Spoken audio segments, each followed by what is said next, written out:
We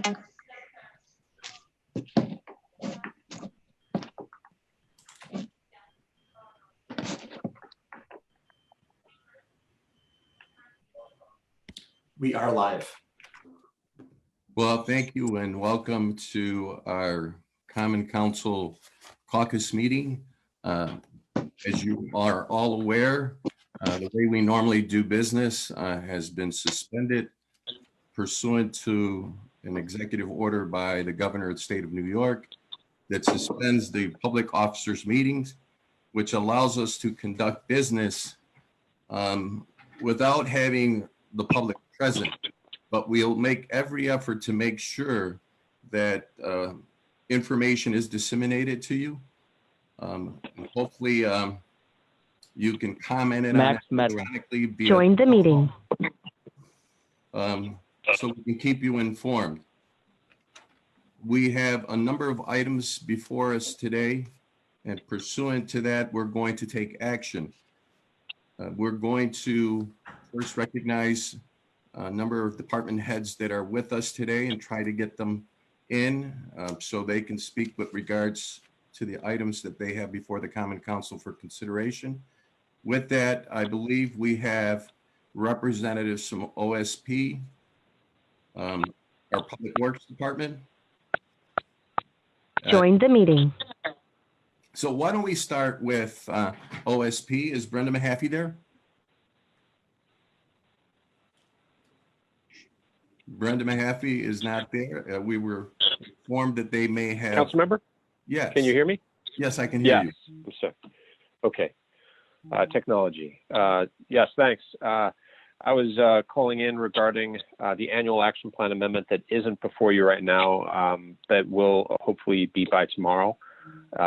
There's a matter specifically relating to the circumstances at hand with COVID-19 and adjustments that we propose to make to our emergency shelter funds by making a transfer of those funds to help the current homeless situation in the city of Buffalo. There will also be a separate item that will be a contract with the Restoration Society and amending their contract so that we can move quickly to address this critical need, not only for homelessness, but also for public health, to make sure that there is sufficient shelter that is available for homeless individuals in the city of Buffalo. This is being led by Community Services and Sue Lamadou in particular in Community Services, and OSP is supporting in terms of putting the annual action plan amendment together and the process and procedure. There is also in the same amendment, what's currently being looked at right now is the transfer of unused funds at this point in time, project balances from prior years, towards streets and sidewalk projects that fall within the governor's executive order for essential work. So we are looking to do more of the streets and sidewalks that have already been identified in prior annual action plans and annual action plan amendments that were approved by the Common Council. And to be able to continue and do that essential work. We are still reviewing the specific budget lines at this point in time, and we'll have those before you. And again, the reason that it is late is because we are adjusting in real time to the information that we were getting both from the federal government and the state government, and adjusting to matters on the ground. Okay. Brendan, with regards to the amendment, is that something that's before us, that will be before us, or are you filing something today, or I'm not clear? It will be. It will be before you. We're trying to get the budget lines, again, correct at this point in time. And in terms of an amount, we are looking at a number of budget lines for the homeless services portion from emergency shelter grant funds of about $300,000 up to $300,000. Let me say that. And then in terms of the streets and sidewalks, an amount up to, we would expect at this point in time, $1 million. But we have to go through a lot of budget lines at this point in time in order to do that. So it's the fine detail that we're going through. But from a high level, that is what we are looking to put before the Common Council by no later than tomorrow morning. Okay. Questions from any of the council members? Yeah. Yeah, Brendan, I'm very, very confused here. I got the shelter part and support it 100%. What does the streets and sidewalks have to do all in this same bill, same request? It's essential work. So from the governor's executive order at this point in time, there are certain activities that we can move forward on and others that it looks like we cannot move forward on. This will be the ability to expend these federal funds. There is no waiver at this point in time in terms of the deadline set by HUD. So we still have a timeliness deadline. We still have, and this is separate, but for our consolidated plan and our other annual action plan, they will still be before you. And of course, there are still the publication fees that apply in this. So while we have the emergency shelter grant, also at the same time, in order to meet these other deadlines, because we have 45 days after this before we can actually start encumbering and doing the work, that we are just looking to get those projects going as soon as possible. Okay, my only concern, and you all have not identified the lines yet. We're going to get something early in the morning. We're going to have an hour or so, hours to take a look at it, to understand it, and to embrace it. Now, I'm just going to be clear. We're in the middle of a pandemic here right now. The biggest thing I'm worried about is people's lives, about safety of our people. I know we've stopped, some places have stopped construction work. And the one thing, and I'm going to be clear, I'm always clear about this, is I don't want department heads, and I'm not saying that anybody is, but I want to be clear about this. Now, all of a sudden, these things need to go through, these things need to go through because it's urgent. I want to know what the urgency is, and I want to see that. I want to see what the urgency is. And if it's making life better for our people during the pandemic, fine. If it is about getting the money into the coffers that we need while we have a window, fine. I do not think those two things should be coupled together. One is safety and health and sheltering people. The other is sidewalks and streets. And at the end of the day, those two things should be separate so that this council feels that it needs to examine, or more time to examine that it should. But I don't want to see what happens in Albany, where things just get piggybacked on top of one another and want one vote. No, certainly, Council President, that isn't the intent with this. And certainly when the item is finalized, happy to talk in more detail as well with you about that. Okay. Any other questions for Brendan? Well, Brendan, if you can provide us with the summary, exactly what it is you're proposing to do, to give us a clear understanding, that would be great. Sure, certainly, absolutely, no question. All right, if you can get that early. I have a quick question, Brendan. I have a question. Okay, we have Mitch Nowakowski and Rashid Wyatt. Oh, go ahead. I just have a quick question, Brendan. In the proposal that will be submitted, do we know the locations of near the streets and sidewalks? Like, is that all that together? It's the list that was previously approved by the council. Okay. So again, that's an action that's already been taken. It's just putting more money into the budget line for those streets and sidewalks.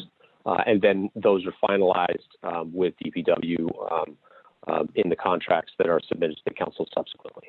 So no decisions are made on the specific streets and sidewalks other than the bulk list that was previously approved by the council. Thank you. Rashid Wyatt. So are we saying we're okay with getting a late file tomorrow to make a decision tomorrow for this item? Well, that's up for your consideration. I mean, it's a decision that falls within our purview. So you can consider whether or not, I mean, it's up to the body of the whole. Okay. Because it's going to be a late file, so we can object if one person objects for the late file. It doesn't go through, right?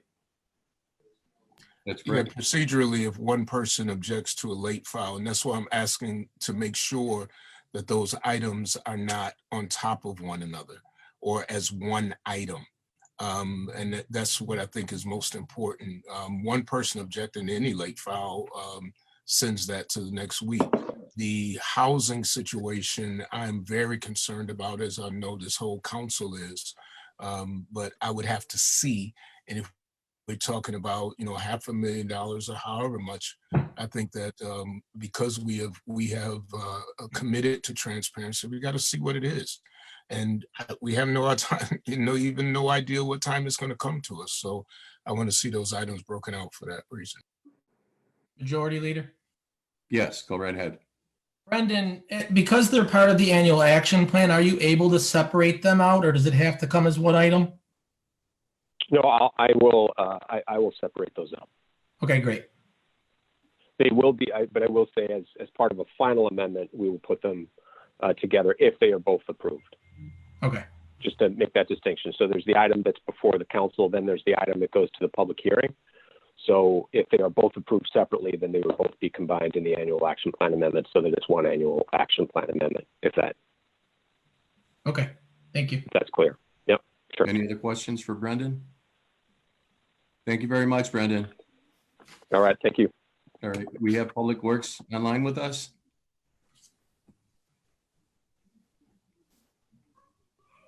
Good afternoon, everyone. Mike Finn here. Good afternoon, Mike. Can you? Any questions on the items, or I can go through and talk specifically about each of the three that are before you, if you'd prefer. Jim, either Jim or Eartha, can you put on screen the items? I don't have them here in front of me. Okay.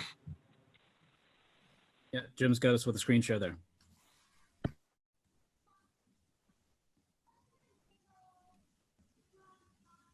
I'm on the phone. I can't see them. If you want to. There is there's something on Clinton. I don't have the item. Yep. You have to. Okay. Safe Routes to School. Yeah. So the Safe Routes to School project is a report of bids for improvements to Clinton Street between Pine and Jefferson. It includes paving, curb and sidewalk improvements, as well as some other crossing and school safety improvements for Public School 32. It's a project that we've had in our queue for a while. And the ask here is to approve the report of bids so that we can do the legwork to get that ready to go for construction on schedule for the summer. The bids were opened right before we got all the restrictions on closing down City Hall. And with the staff that I have up and running remotely, these are the kinds of things that we can do to keep work flowing, keep city business going. And speaking very frankly, in these times, keep some people in jobs with all of the restrictions that are going on right now. The one thing that I feel like I have some control over is keeping some folks in the construction industry working on specifically on the roadway and bridge side.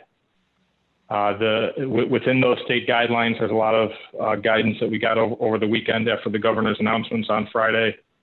And one of the things that was very clear was that roadway and bridge work can continue with specific guidelines that we've been provided by the DOT.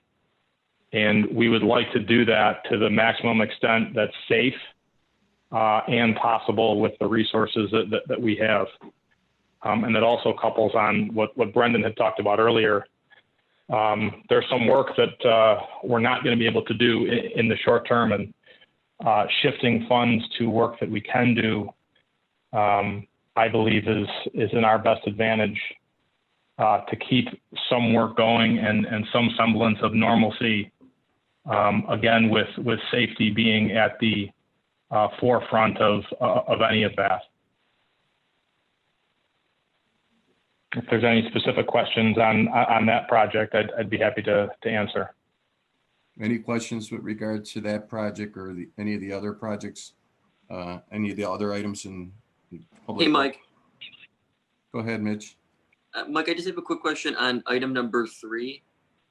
Can you just explain what exactly we're approving? Could you give me the title of that item? I apologize. I don't have the agenda in front of me either. Yes, it's D&H paving mill and overlay contract. Yes. So D&H paving had the 2019 citywide paving project. They got a good chunk of that work done last year. And they would like to continue working shortly, and we're working out those details with them. What is being asked is to partially release the retention that was held on last year, 2019's work. So with all of our city contracts, we're obligated to hold retention. That's a security blanket for us to make sure that the contractor finishes all of the punch list work that they have to do. That's commonly a challenge for us. But in the case of the citywide work, we've accepted all of the work that they've done because they're doing a street here, a street there, 100 streets all over the city. And we make sure that they finish those individual streets before they keep going. We don't wait until the contract is totally done for them to go back and touch up some piece of lawn that they might have damaged or someone's driveway that got nicked by the milling machine. We do that on an ongoing basis. To be reasonable with that contractor, we have in the past reduced the retention so that they can keep their cash flow going. But we would still hold full retention on all the work that's done this spring to, again, give us the security that any issues that they cause will be remedied in a timely fashion. Any other questions for Mike? Thank you very much, Commissioner.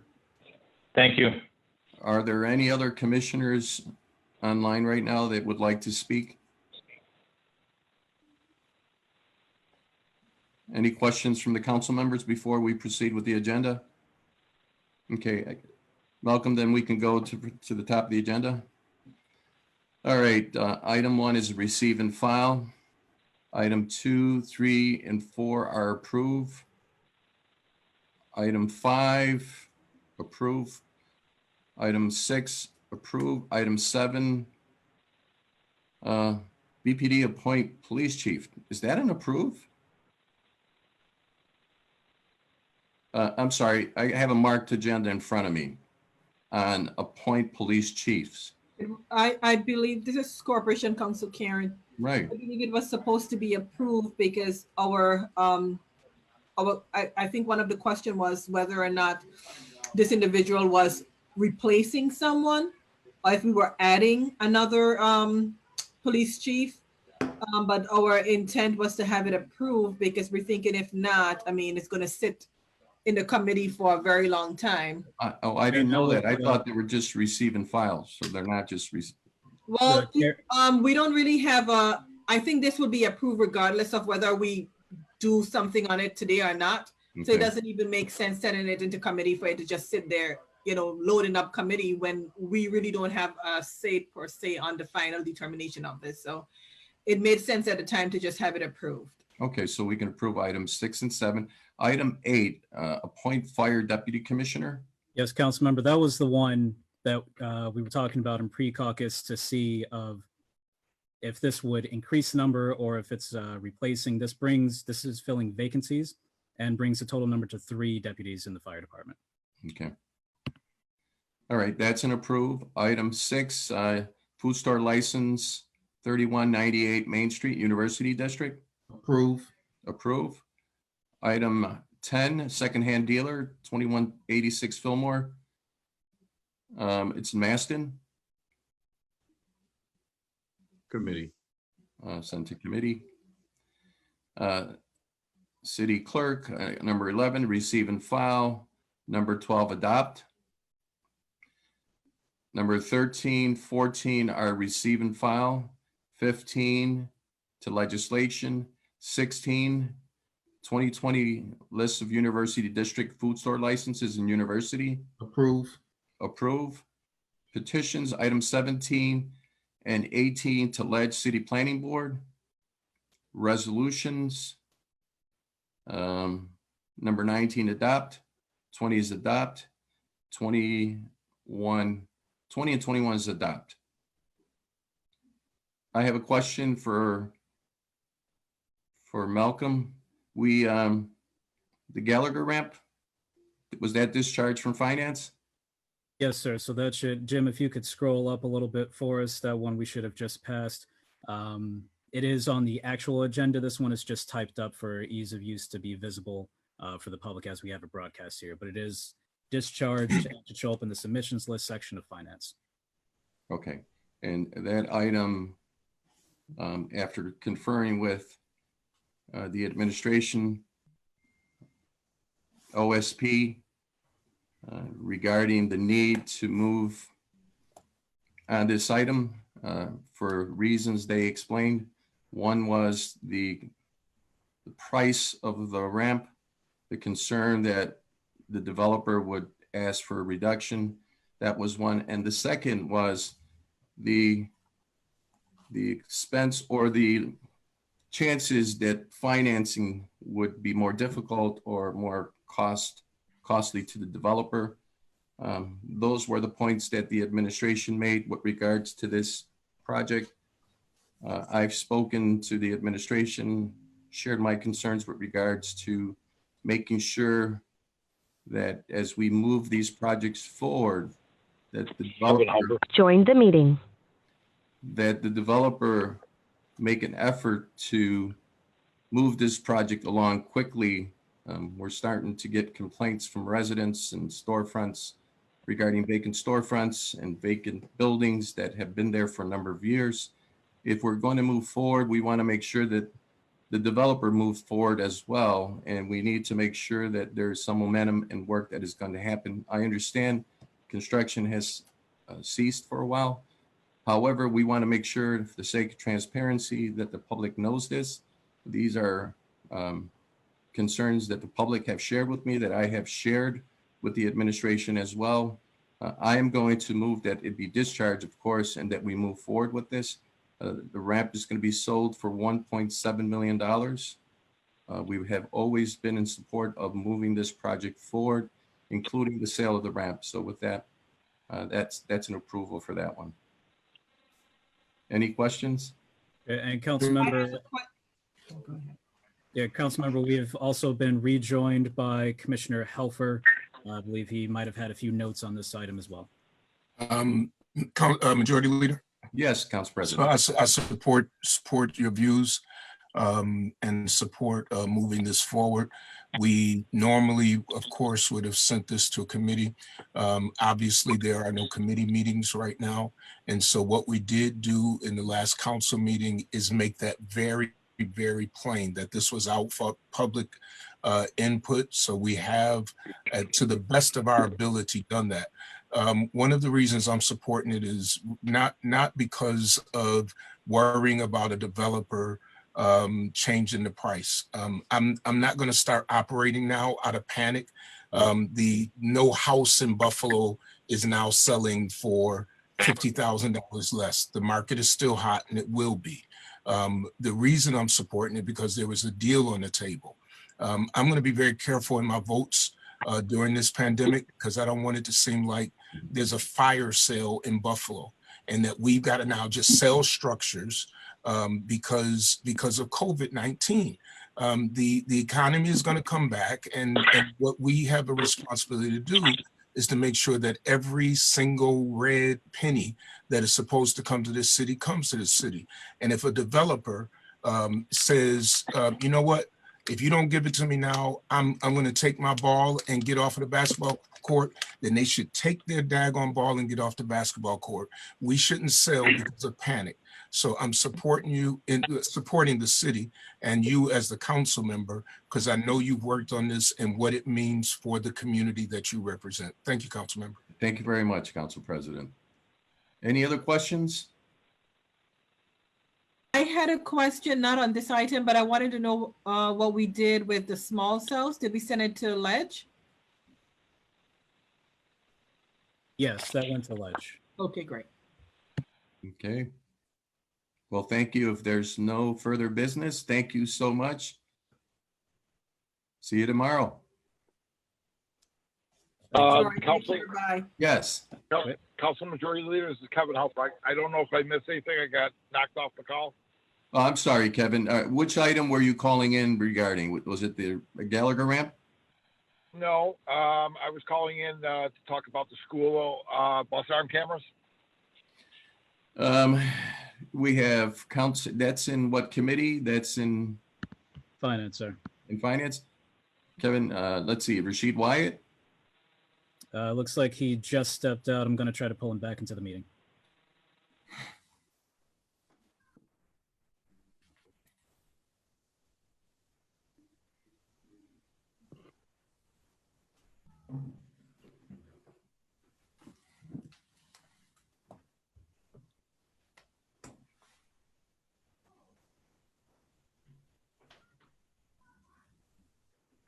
Hello, Kevin. Yes, Are sir. you there? We're waiting on Rashid Wyatt. I don't know if he discharged that from finance. He didn't, and the council member's back on. He's just on mute for the time being. Council member, if you want to hit that button. Yes, sir. Hello? We can hear you. Go ahead, council member. What? He doesn't know what he's brought back on for, please. I'm sorry. Commissioner Helfer brought up at the last minute, he wanted to talk about the school bus arm item that's currently in Finance Committee. Oh, okay. Thank you, everybody. I appreciate you have letting me have a chance to talk about this. I know that in this time of crisis, this does not seem all that important.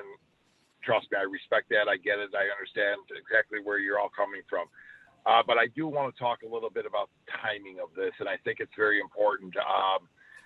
When we did the RFP process and when we did our interviews and when we decided to choose a vendor, it was very, very clearly told to us that if we didn't make a decision by early April, we would never have this program up and running by September. And the logic and the rationale for that is there's 620 buses roughly out there. The cameras, no bus company in the world has those cameras stocked in their shelves. They would have to enter into a contract, get them manufactured, then enter into a subsequent contract to get them installed. The reason the timing is important is twofold to me. Number one, if we are going to do this, it's important to get it, in my mind, started exactly as the school year starts so that we can convey to the public, so that we can talk to the public, so that we can educate the public about the importance of the safety of this issue, number one. But most importantly is, if we do not do this, we're going to miss the whole year. And the logic behind that is, how do you take those buses out of service to install the cameras for 620? The perfect opportunity is obviously over the months of July and August to do that. So I'm asking your honorable body to consider this item. I think it's important from a public safety measure. And it's obviously important from timing. If we are trying to hit this school year cycle, it absolutely must happen very, very soon. And they represented to me early April at the very latest. And by early April, I mean the first week in April. And I understand their timeline. So, you know, obviously it's your honorable body's decision of whether you want to proceed forward with this or not. I certainly respect that. But I think it's important that I lay out that if we do not do it now, we're probably going to miss the whole year.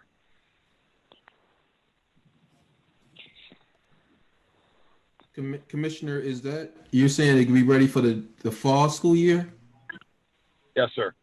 Okay. Okay. So the timing of it would be if we approved it, and I know a lot of departments been working diligently on, you know, getting the terms and conditions of the contract set. If we approved it, then they could go out and purchase the cameras and start getting them manufactured. And, you know, once again, you know, that's obviously important right now with our economy, keeping people working as well. And that's just a, you know, an extra bonus in my mind. And then, you know, the whole local vendors and local companies installing them on the buses, I think is important as well. and I would certainly commit to your honorable body that I would work with each of the council members, your block clubs, the community, to go out there to talk to people. Nobody has to get fined. Just obey the law. And I think this is one of those laws that's very easy to obey. When that school alarm comes down, you stop, and it's all about safety. And I think that's very, very important. So, you know, it just, the timing of it is, and like I said, I understand the crisis we're in, but if we don't do this now, I really honestly think we lose the whole year.